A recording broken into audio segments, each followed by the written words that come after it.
ओम नमो भगवते वासुदेवाय। हर हर महादेव। सूत जी कहने लगे कि हे विप्रों, इस प्रकार नारद मुनि पतिव्रता स्त्रियों के धर्म का वर्णन सुनकर कुछ थोड़ा सा और पूछने के लिए बोले।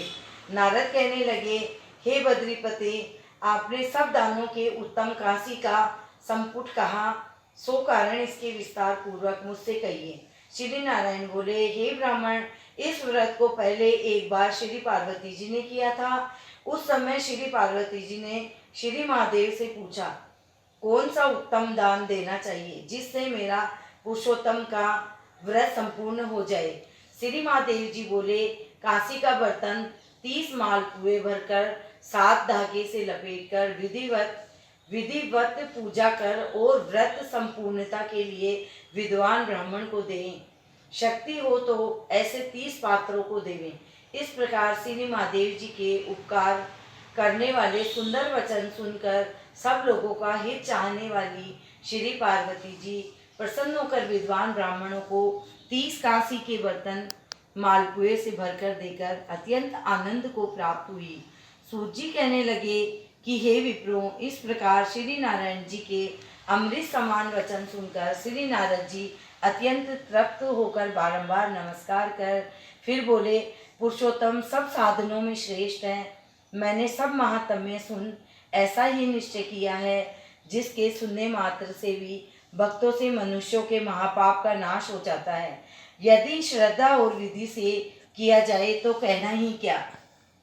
मेरी बुद्धि से ऐसा ही प्रतीत होता है। इससे आगे मुझको और कुछ भी सुनना बाकी नहीं रहा, क्योंकि मैं इस कथा रूपी अमृत से आनंद तृप्त हो गया हूँ। उसके महात्म्य सुनने से गंगा के स्नान के समान फल प्राप्त होता है।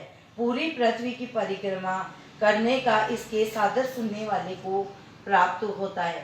ब्राह्मण सुनकर ब्रह्म तेज, क्षत्रिय राज्य सुख, वैश्य धन, शूद्र श्रेष्ठता तथा अन्य किरात क्षण आदमी मुक्ति आदि को मनोवांछित वस्तु को प्राप्त होते हैं। इस पुरुषोत्तम मास महात्म्य को लिखवा कर खरीद कर वस्त्र भूषण के साथ विधि पूर्वक ब्राह्मण को जो दान करता है, वह अपने 3 कुल के साथ गोपालों में सेवित देव दुर्लभ गोलोक को प्राप्त होता है। जिस घर में यह ग्रंथ रत्न रखा है, वह घर तीर्थ के समान है। इस प्रकार अत्यंत पुण्यदायक पुरुषोत्तम मास के महात्म्य को सुनकर विस्मित हुए विनय पूर्वक सूत जी से बोले।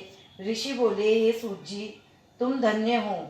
आपके मुख से श्री कथा रूपी अमृत पान करके हम सब कृतार्थ हो गए। हे पुराणों के ज्ञाताओं में श्रेष्ठ सूत जी, आपकी बड़ी उम्र हो तथा आपकी कीर्ति अमर रहे। भगवान की चरित्र लीला कथामृत को पीने से ही नैमिषारण्यवासी मुनियों ने आपको परम पूज्य ब्रह्मासन दिया है। सूत जी, जब तक भगवान की पवित्र कीर्ति छाई हुई है, आप हमारे बीच में बैठे भगवान की मनोहर कथाएं सुनाते रहें। इस प्रकार वह सूत जी ब्राह्मणों का आशीर्वाद लेकर सब ब्राह्मणों को की प्रदक्षिणा कर नमस्कार करके अपना कृत्य करने के लिए गंगा जी की ओर चल दिए। और नैमिषारण्य से रहने वाले मुनि आपस में कहने लगे कि यह पुरुषोत्तम मास का महात्म्य अत्यंत श्रेष्ठ है और पुराना है। भक्तजनों को मनोवांछित फल देने में कल्प वृक्ष के समान है। बोलो पुरुषोत्तम भगवान की जय।